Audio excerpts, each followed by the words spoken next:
Wow. What? Holy. No. The first time that happens and I make it through the night, I am gone. There is absolutely no way, unless...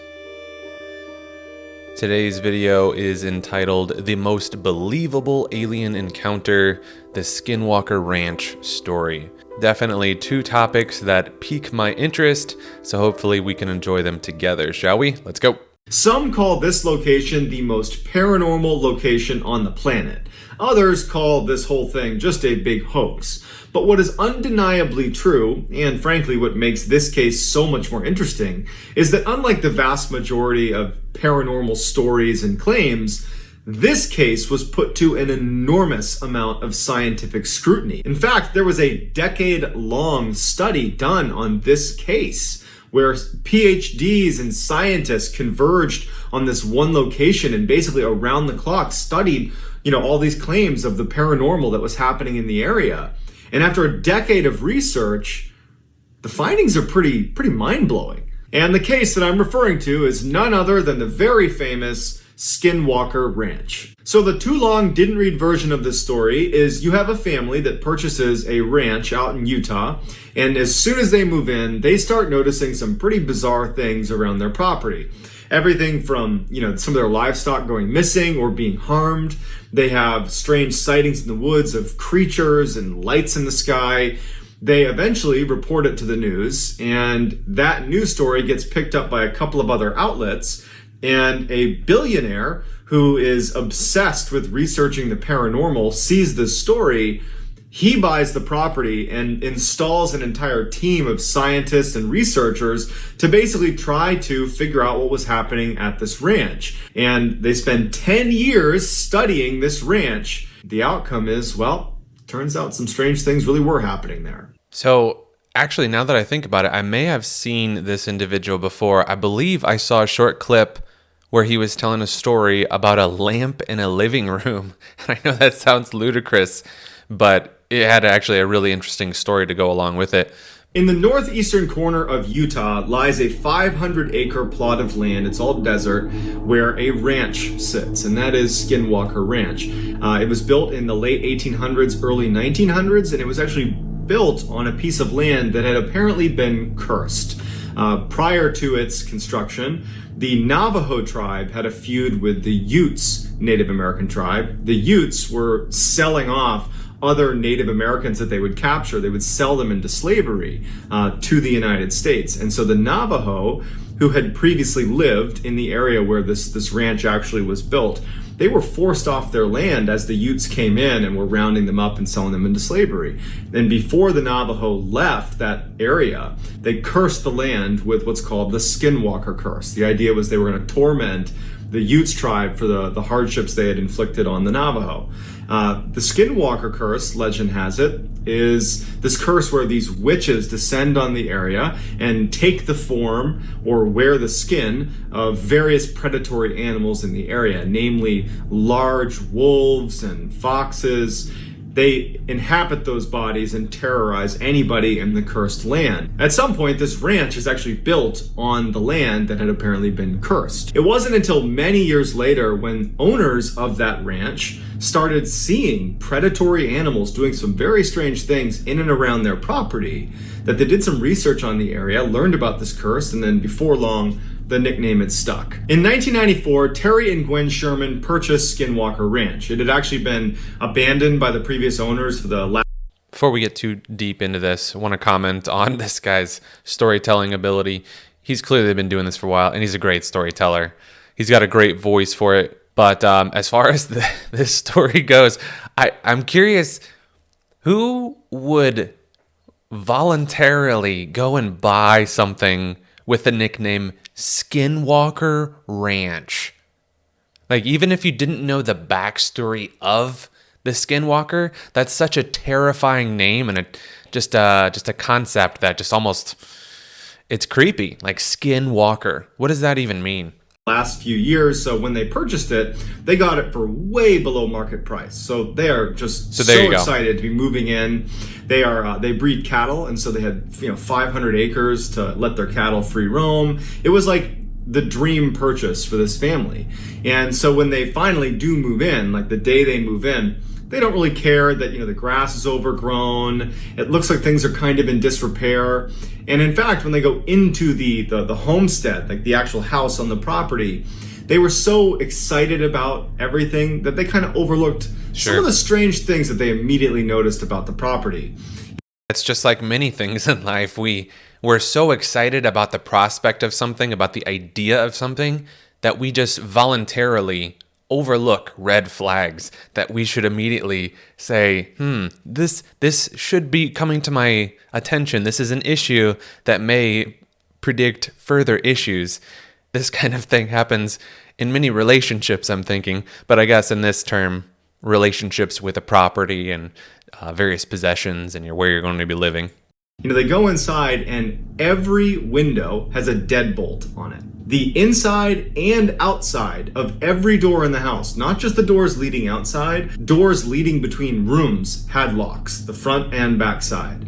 They noticed these big pikes that were driven into the ground at the front door and back door of the property with massive chains stringing off of them, which looked like pretty powerful guard dogs had been there. They're thinking to themselves, well, this is a huge piece of property. Perhaps the previous owners are a little bit paranoid because they're kind of isolated, and so they didn't really raise a red flag when, to be honest, had I moved into a property where every single door and window had multiple locks on it, they had these big guard dogs, I'd probably ask a couple questions. But you know what? Terry and Gwen, they're just so excited about this purchase that, again, they kind of just overlook it. So on the day that they are moving in, Terry and Gwen have some family members over to help them offload trucks and move stuff into the homestead. And it's during this process, as they're moving things out of the truck into the house. And again, you got to remember that the house is situated like right in the middle of the property, and you can see in every direction basically unobstructed because it's basically open desert, with the exception of a couple areas that are, basically forests. And as they're offloading some of the stuff into the house, Terry looks out at one of these tree lines and he notices this huge wolf, or what looks like a wolf, pretty well off in the distance, kind of meandering its way over towards them. But it's far enough off that this is not enough to be totally worried about it. After all, Terry was a rancher and his family were fairly rugged. They carried weapons and they were used to, protecting their livestock from predators. So this was not a, oh my goodness, I can't believe a wolf is near us. It was more like, okay, let's make a note that there's a wolf walking towards us. And so Terry he tells his family, hey guys, just so you know, there's a wolf coming towards us right now. And the whole family is now standing near the truck and they're watching this wolf. And Terry recalled, as he's staring out watching this wolf that's kind of almost walking in like a snake, like a serpentine path towards them from hundreds of yards out. It's still quite a ways out. Terry notices that there was a fence that was out where this wolf is. And the fence was pretty big, and the spaces between posts were about 6 feet. When he had a good look at the wolf next to the fence, he could tell that the wolf was at least 6 feet long. And he was thinking, are my eyes playing a trick on me? Like, that's an enormous wolf. That's the biggest wolf I've ever seen. But the wolf wasn't acting angry or aggressive. It was just kind of skulking its way towards them, very nonchalant, broad daylight. And at some point, Terry and the family, they're standing behind the truck, and Terry said that they all had this feeling that the wolf was not going to harm them. And the wolf got about 100 yards away, and Terry and his family are transfixed. And he even said he didn't understand why they weren't scared or why they weren't, running away or shooting at it or something, but they didn't. All of them are just standing there watching this wolf that's massive. And the wolf is wagging its tail and acting like a domesticated dog. The wolf comes over and goes up near Terry's father, who was there helping unload some of the gear they had. And Terry's father just kind of reflexively reaches out to start petting. What? He's petting like up at his head level, this massive wolf.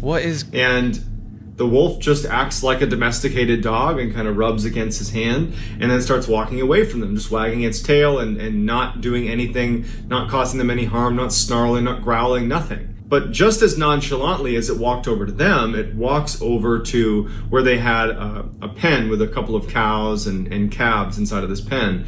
And one of the calves had its head through the post that was keeping them in this cage, just kind of watching this wolf. And the wolf notices it and in an instant jumps over to this calf and immediately has the whole head of the calf in its jaws, just trying to rip it out of the cage.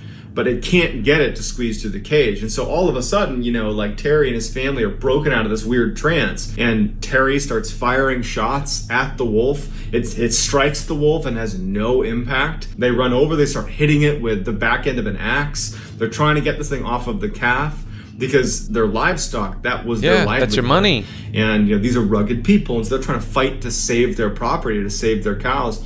And the wolf is just totally unaffected. It's not trying to attack Terry or his son that are trying to get rid of it. The wolf is just trying to attack the cow, but it won't let go. And finally, it just kind of gives up on the calf, starts kind of retreating. Terry ends up getting his rifle, a high-powered rifle, and takes a shot at the wolf one more time. But again, it just has no impact on the wolf. And the wolf just, at some point, just as, I guess, bored, turns around and kind of trots off into the woods. After they kind of were brought out of that initial trance, that they remember this horrible smell, this like foul, almost chemical smell that just permeated the whole area after the wolf was there. Terry and his son, they decided to go track this wolf because now there's this massive predator that's going to make owning cattle extremely difficult, and so they would have to go deal with this predator. And so instead of retreating into the house, they grab their weapons and they track the wolf that's now jogged off into the forest. And they make it to an area in the forest where the ground is very muddy and sodden. And Terry could easily make out these footprints that just suddenly stop. And they just couldn't make sense of it. And so they went back to the house and they told their family, like, we tracked it into the woods. There's no blood trail. There's nothing. It just walked in and vanished. So this is day one of being at this ranch, and they're all on edge now. The whole family is on edge. They really don't know what to make of that wolf. Yeah. The sheer size of it, the fact that it was totally I don't know why this came to mind. I haven't thought of this in probably well over 15 plus years. When I was first starting to drive, I was driving at night one night, and it was this wooded area, and vision was limited. I had old POS car, barely functional lights, barely functioning car at all. And it's dark out, and I'm just trying to get home. And I lived out in the boondocks, so getting home was a good drive for me. Getting anywhere was 30 plus minutes. I remember driving one night in this dark wooded area, and I just had this vision in my mind how creepy it would be if there would be a dog that had 8, 9, 10-foot legs, and it just strolled across the road in front of me. Just these gigantic 4 legs walking across the road in front of me. The concept horrified me as a child.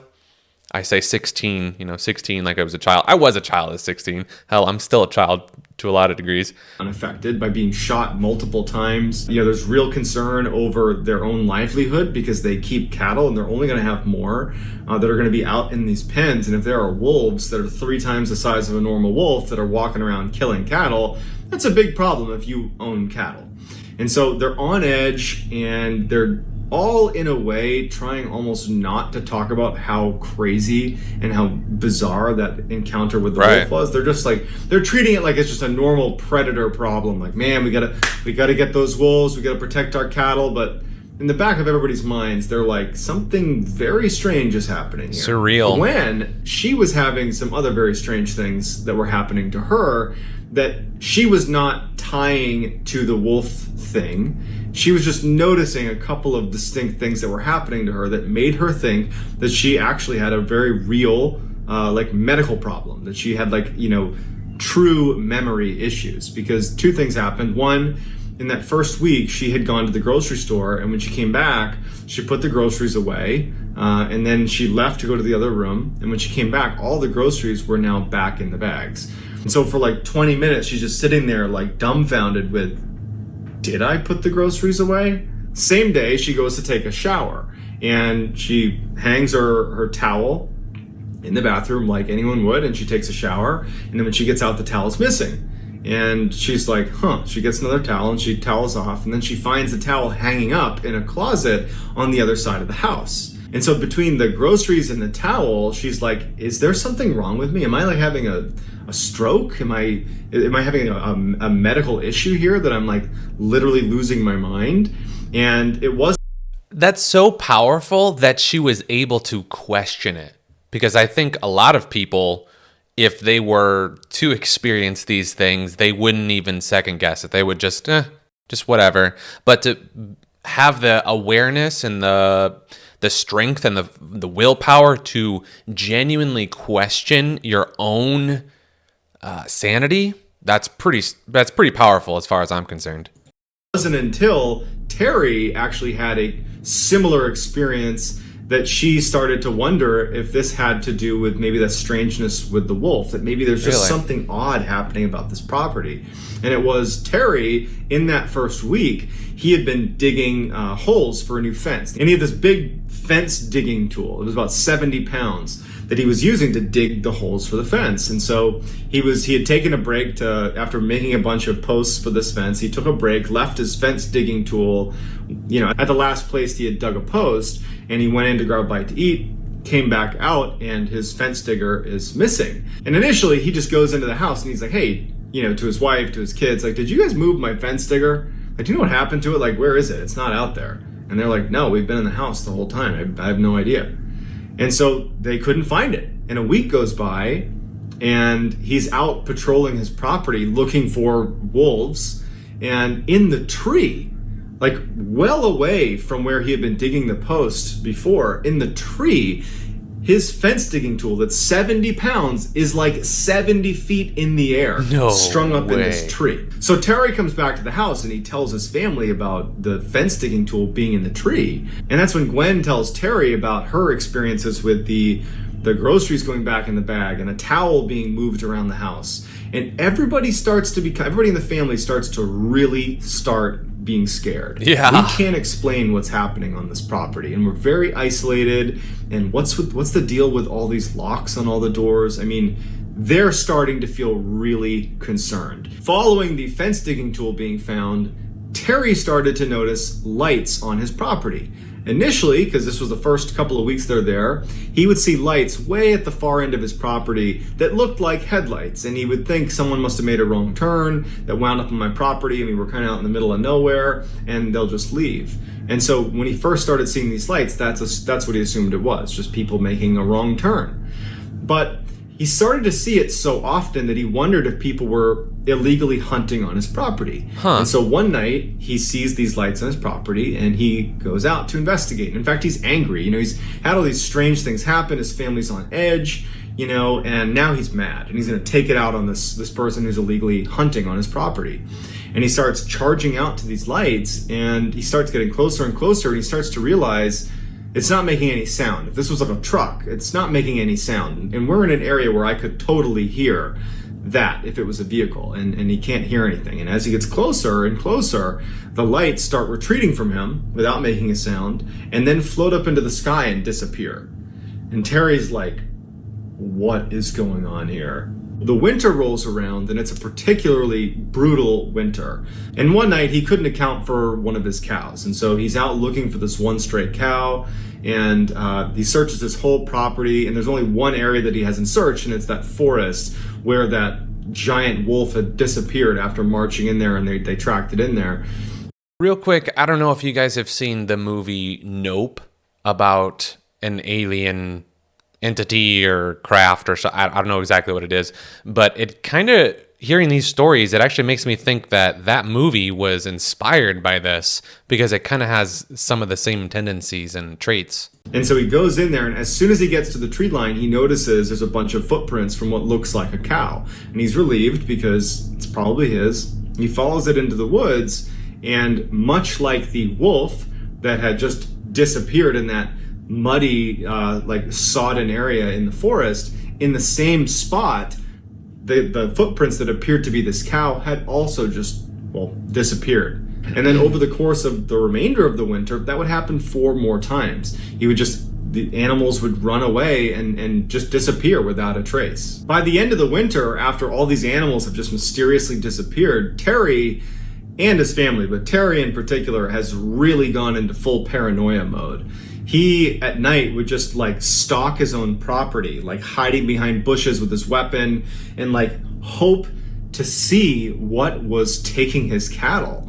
And so one night, as he's doing another fruitless search around his property, he catches out of his periphery what looks like a kind of mass of something moving around in the trees near his property. And at this point, he was kind of obscured by some shrubs and some plants. And so he kind of crouched down and looked out at the tree line. And he sees in the tree line this like strange shape kind of moving about inside of the trees. And he would describe the mass as looking almost like a stealth fighter jet, but really small. And it was making no sound, and it was hovering about 20 feet off the ground. And he's crouched down, not making a sound, watching it. And it's just kind of like moving around the tree line, and it has these lights that it looks to be kind of scanning the ground. And it's just kind of moving around, it's shining these lights, these multicolored lights in the ground. And Terry moves a tiny bit to get a better angle on this thing. And he makes the tiniest of noises against the brush, just like a tiny little barely audible sound. And this mass that's pretty far away, the lights immediately turn off, and it angles itself so it's facing directly at Terry. So that's horrifying. That's horrifying as hell, but it's also slightly comforting, because to me, that notifies me that the entity, whatever it is not simply always aware of me and my presence and my thought process. So it's not like something that is on another level than us, essentially. They aren't able to sense us, whereas we're unable to sense them, if that makes sense. Like, I feel like on a lot of paranormal cases or alleged paranormal cases, the entities have more awareness of us than us of them. But as far as, us getting the jump on the entity, you don't hear about that often. And Terry can feel it right away that it's heard this tiny little sound he's made, and now it's staring directly at Terry. Still would be scary. And Terry's like terrified, yeah. And he's looking at this thing, wondering like, oh my god, like, is it gonna come take me? Like, what is this? Is this the thing that's been taking my livestock? And he's terrified, and he's staring at it, and it just flies away. By the spring of 1995, things have gotten really, really bad for Terry and his family. Now, not only are they losing livestock inexplicably, but they're showing up. The actual cows themselves are showing up back on their property, hours or days later, just kind of in random locations on the property. And they look like they've had surgery done, like precision cuts, and pieces of them are missing. And in addition, some very strange things are happening at the house. At night, they would see these entities walking around their property, these humanoid, they described them as having no expression, just walking around their property. And sometimes they would walk right up to the glass, put their hands on the glass and look in, but there was no face. And like Terry and his family, they had blinds down, and they would use the deadbolts on every single door and window, but they could hear them rapping at the glass. No. And hear them communicating in a language they didn't understand right outside of their house. And this became so regular. I'm sorry, I'm out. I am out of there. Like, the first time that happens and I make it through the night, I am gone. There is absolutely no way. Unless we're making content out of it, baby. Yeah, that's what I would do. I take it all back. We're making content out of it. Streams going down, recording the entire process.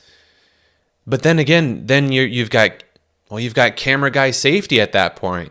Camera guy immunity, so you're fine. Oh man. Ooh, 2025, baby. Here we go. Skinwalker Ranch. That it was almost impossible to sleep. Terry's kids started performing very poorly in school because they weren't sleeping. Terry's wife, Gwen, she lost her job at the bank because she wasn't sleeping, and she was like delusional. They were all just at an absolute breaking point. Terry is now feeling totally disheartened. One night he's sitting on his porch with his rifle, and he notices out on the horizon a new phenomenon. He was used to seeing the lights on his property that would be off in the distance that would disappear, and he had previously seen that kind of like fighter jet thing that was scanning the area. Like, those were two types of lights he would see, but there was a new light he saw as he's sitting on his porch. It was almost like this orangey orb that appeared off in the distance. Since he had his rifle with a high-powered scope on it, he just lifts up his rifle and he looks through his high-powered scope and he zooms in all the way, and he can see that this orb, he describes it as a portal. That as he's looking at it, it has almost like an oval shape to it. And even though it was nighttime, in the middle of the orange orb is this blue sky. It's as if he's looking through a portal into another world where it's broad daylight and there's a sky. And he doesn't know what to make of it, but he can see that a black figure is crawling out of this portal into his property. And it looks just like the black entities that were kind of basically walking around his property at night. In addition to these figures that are crawling, like imagine that scene from The Ring where the girl crawls out of the well. They're crawling out of this portal into his property and then scurrying away into the tree line. And he sees weird craft as well coming into his property through this portal, and then the portal shuts and disappears. Okay, at what point, folks, are you leaving? Because yeah, this is all way too much. It's unreal. It's completely unreal. We've lost the plot, as they say. I just don't know why somebody would stick around. It might have something to do with the way they were transfixed with it all. You know, like he was stating earlier, they were all transfixed with the wolf, so maybe they're all kind of developing some sort of paranormal Stockholm syndrome or something. But also, what's with the site? Is it just a hotbed for activity?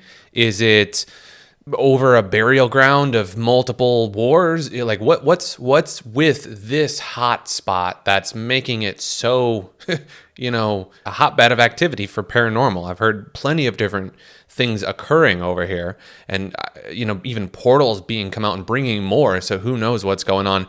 Why is this not all over the place then? Why are we only hearing about this here? We are seeing it elsewhere throughout the world, but maybe just not at the same rates as this. I don't know. Let's keep going.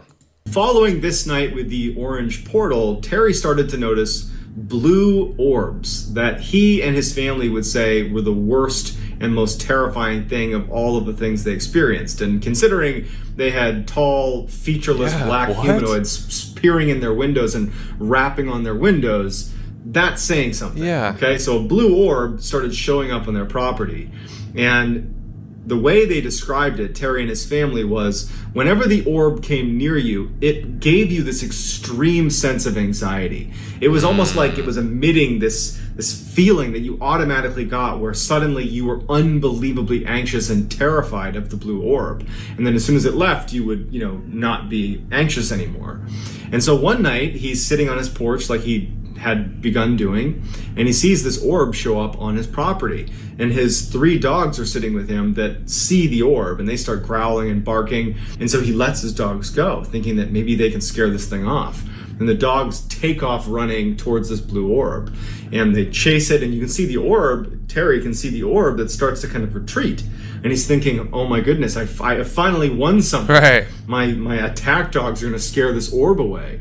And they chase off into the woods, and he sees this thing, the blue orb, retreat into the woods. And then when he's thinking again that finally a little victory for us, he hears his dogs yelping, and he's too terrified to go check it out. And so he ends up going inside and locking the doors, locking the windows like they had been, and just kind of retreating. So the next day, when the dogs haven't returned, Terry and his son, they go out looking for the dogs in the forest. And when they get out there, they get to a clearing, and they find 3 stacks of ashes in like little burned out circles, as if there had been a fire previously in these 3 little spots. And it turned out it was the ashes of his 3 dogs that had gone into the woods. They had just been vaporized. Terry decides that it's time to leave. Yep. And he wants to sell the ranch. And so he puts the property up for sale and goes to a local news outlet, and he tells them about what's happening on his property. And as fate would have it, a billionaire by the name of Robert Bigelow, who had invested millions of dollars in standing up this scientific research team, this all-star team of PhDs, specifically to research what he described as high strangeness, which really is just paranormal.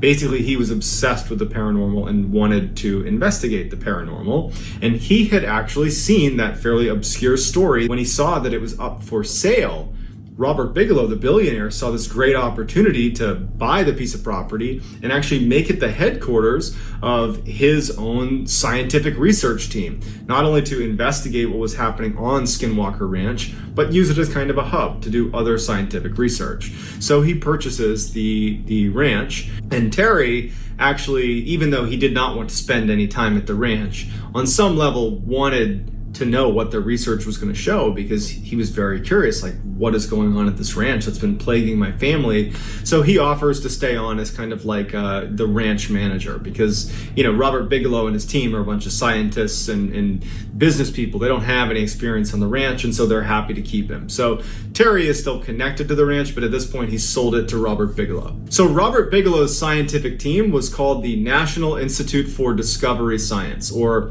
NIDS, N-I-D-S, NIDS for short. And Bigelow had actually built the team before purchasing Skinwalker Ranch. And what he went out and did is he recruited some of the most incredible scientists and PhDs he could possibly recruit, but he didn't want people that were interested in the paranormal. He wanted people that were inherently skeptical. Wow. So that if he was ever able to kind of prove the existence of high strangeness, not biased, that he would have credibility in doing that. And so he went out and found these incredibly skeptical, incredibly smart scientists and PhDs. And so they move into Skinwalker Ranch, and the first thing they do is they need to start doing testing to make sure that this whole all the stories about Skinwalker Ranch coming from Terry and his family were not just some grand illusion by the family, that, you know, they could have just made it up. And so they get in there and they start running these tests. So that first year, as they're running these tests, which are largely things like, okay, let's check the environment and see if there aren't any, you know, plants that are giving off spores that could be hallucinogenic that they're breathing in. Let's check their water supply and make sure there wasn't something happening in their water supply. Let's do psychological assessments of the family. Let's ask neighbors. Let's do all of our diligence to make sure it's not something environmental or psychological. And over that first year, while they're doing this research, there isn't much activity at the ranch, save a couple of instances where there were some strange lights. So that first year is fairly uneventful, but what's important is that the NIDS researchers come to a conclusion that this did not seem like a hallucination. This did not seem like a something coming from, you know, a plant or water supply. This seemed like the Terry and his family were really experiencing something odd. They just didn't know what it was. One day, Terry and actually Gwen, who was helping him, were tagging some of the new calves, the new cows that had been born, putting these little tags in their ears. And so Gwen was there helping. And so Terry and Gwen, they tagged this new calf, put a yellow tag in its ear, and they move on and they're tagging other animals. And so for about 40 minutes, their eyes and their attention are not focused on this one calf or that one area of the ranch. They're tagging other animals, and then their dog that was with them starts growling and reacting in the direction of where this calf had been. And so Terry and Gwen turn around and they look and they don't see anything, and they start walking over. They find the calf that they had tagged about 40 minutes ago has been basically surgically dissected, and all that's left are its legs and its head. What? And in addition, the ear where that tag was had been removed. And so they immediately call over the NIDS researchers. So the NIDS veterinarian comes over and looks at the scene and just can't make sense of it, because the incisions on the calf were so well done that it looked like someone with real surgical expertise had done this on an operating table. There was no sign that this was done by a predator, and there was no blood anywhere. So this prompts a massive search of the property, because in many ways, this is what the NIDS researchers are looking for. Are real occurrences of something that is highly strange that they can go investigate. And so all of the researchers and everybody there begins searching the property for whoever was responsible for this dissection of the cow. And they start searching the property, and the dogs They had all these guard dogs that were kept at each of these observation posts that they had set up around the ranch as soon as the NIDS team had moved in. They were all looking in the same direction, all 4 of these 4 observation posts, and they're all cowering in the back of their cages, all looking in the same direction. And so they start making their way towards the tree line where all these dogs are looking, and they stop short when Terry says, "I see something in the tree." So they stop their car and they're looking, and in the tree is this massive wolf, this like wolf-like humanoid that's basically perched on a tree limb. And Terry takes out his rifle and he aims at the creature up in the tree, this huge creature, and everybody sees it. All the NIDS researchers are looking at this creature and they're like, "Oh my God, what is that?" Terry starts firing at this thing and it just disappears into the woods. And so the team charges into the woods, they fan out, and they pick up a couple of tracks of this huge thing that has like this massive footprint with these huge claws. But much like the wolf that had disappeared and the cattle that had suddenly disappeared when they went into the woods, they couldn't find any traces of this thing. But they did smell this horrible stench. He didn't mention it, but it sounds like that team that was all hunting was also suffering from the transfixion that he was mentioning earlier, where they're just kind of mesmerized by the situation and unable to be present and aware of what to do. But it did seem like Terry was immune to it and was the only one able to, pop off a shot. So maybe it is like you can gain immunity to this somehow. That's promising. That Terry remembered smelling, it stuck with him that first day when that large wolf had come over on the very first day they were moving in. It was that same smell, but they couldn't find this huge animal. So dumbfounded, the NIDS researchers just go back to the property and no one can make sense of it. And they have the footprint and they have their own eyewitness testimony, but like they couldn't make sense of how something that big could just get away. And so over the following month, they're like searching the property and they're looking for any more signs of this huge creature or anything.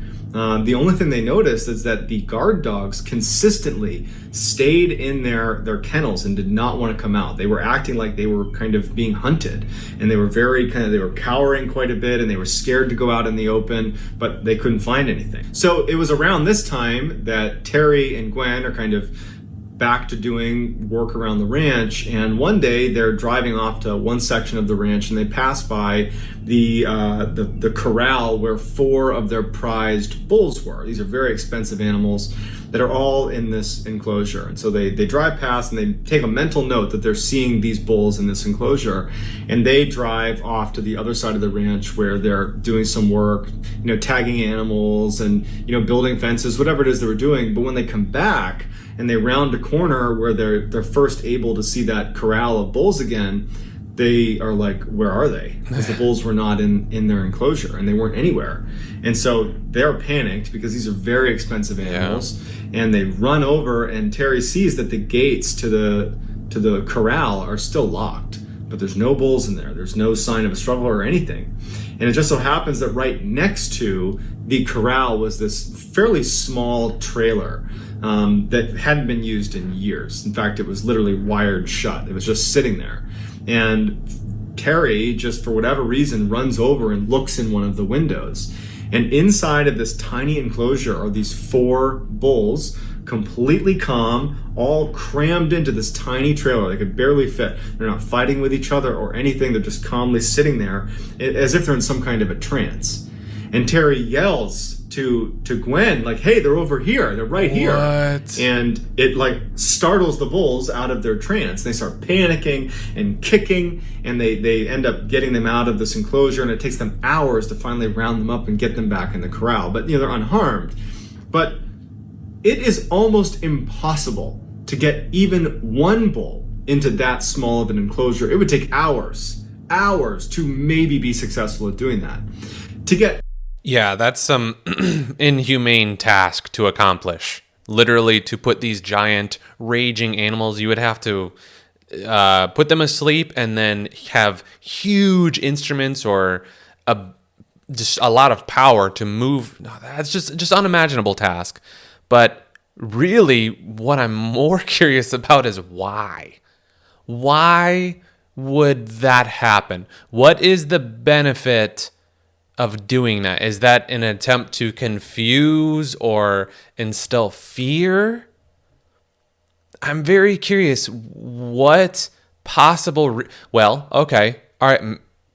Now I was thinking maybe to put them into one unit so they could take that one unit rather than 4 individual cows. I genuinely, my primitive human mind cannot wrap around a reason why entities would do that, and it might be impossible for me to fathom, really. 4 bulls into that enclosure was pretty much impossible. And to do it when they basically were calm after they were in there is also somewhat impossible.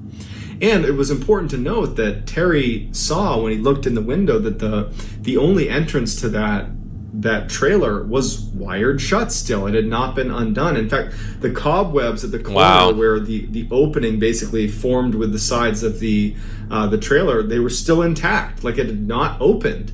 And it made no sense how those bulls got in there. And so the NIDS researchers come over and they can't make sense of it either. Well, upon further investigation, the NIDS researchers found that the bars of the corral that held the bulls, a section of it had been highly magnetized. And so while they're doing this research, trying to figure out if magnetic fields has anything to do with the strange occurrences at the ranch, 2 of the NIDS researchers were on the outskirts of the property using their compass to look for magnetic fields, and they started smelling. They both reported smelling that horrible metallic, like rotting smell that other people had reported smelling anytime they saw that large wolf creature.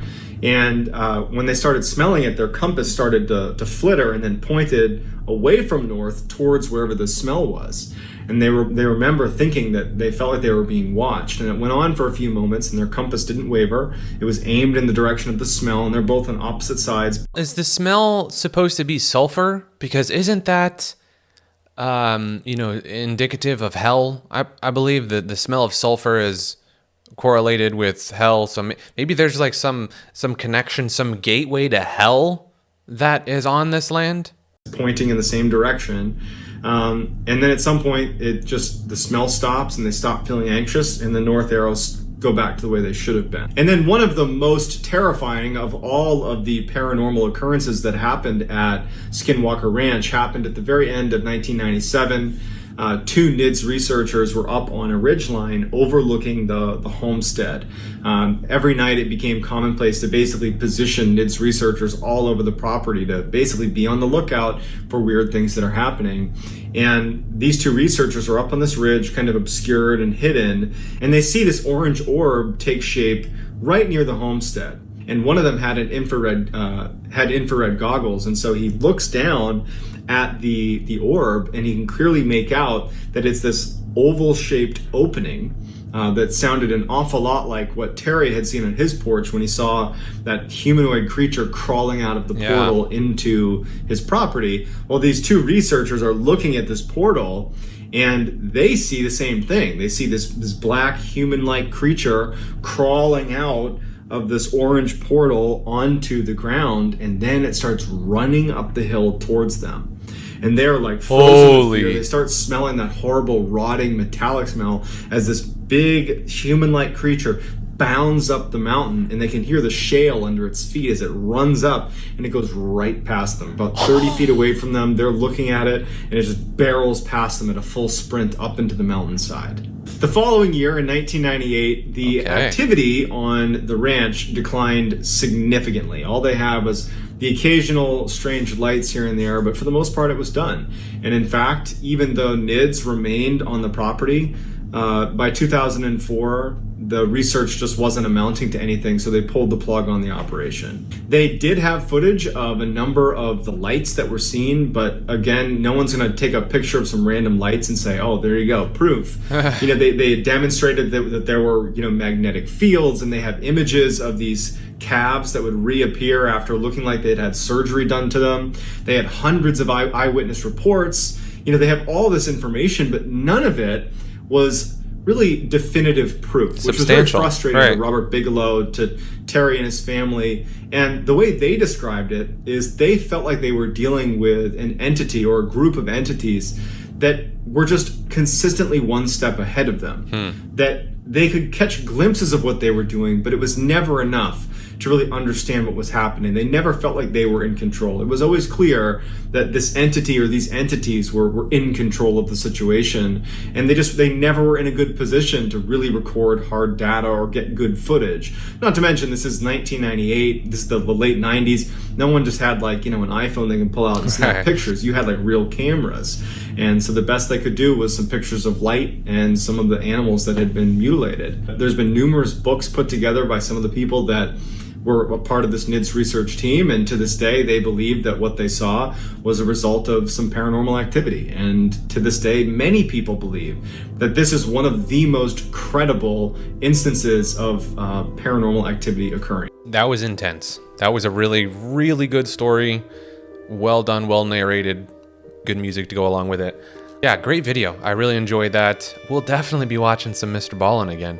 As far as this individual story, though, I don't doubt that it's real, but it almost seems so unreal that it seems more like a Stephen King film than a real thing.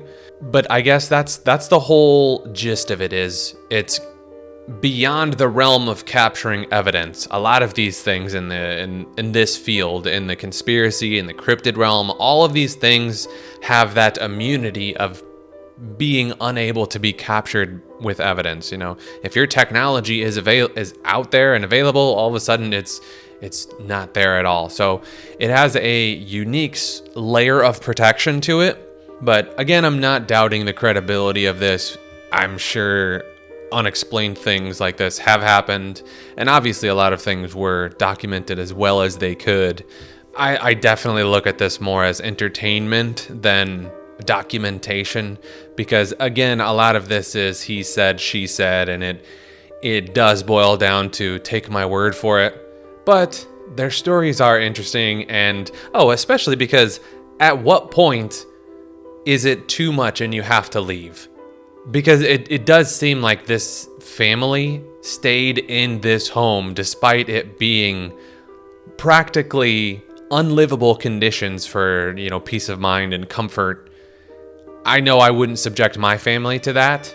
I understand, we all have our own things that we must do, but man, it almost does come into the realm of questioning the sanity. And that's, I think, where it does remind me of a Stephen King novel. Almost, what was the color purple? An alien or an alien force or entity arrived via a meteor and implanted in this near little farm, and it infected the water supply and all the nearby food and all the wildlife, and it turns everything corrupt to a certain degree, and people start hallucinating. It's kind of similar to this, but to a much, much more exaggerated degree.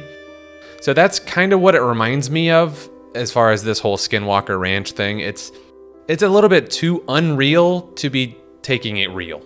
It's fun. I'll give it that. It's fun, and I would love something like this to be true, but we may never find out. And at the end of the day, we really need to question who benefits us to think these things about Skinwalker Ranch.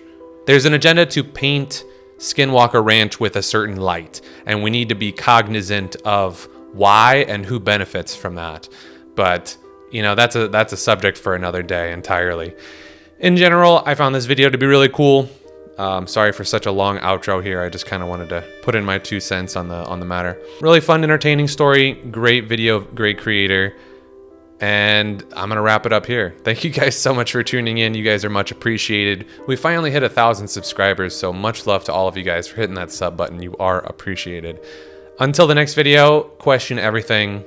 And I'll see you guys all next time. Cheers.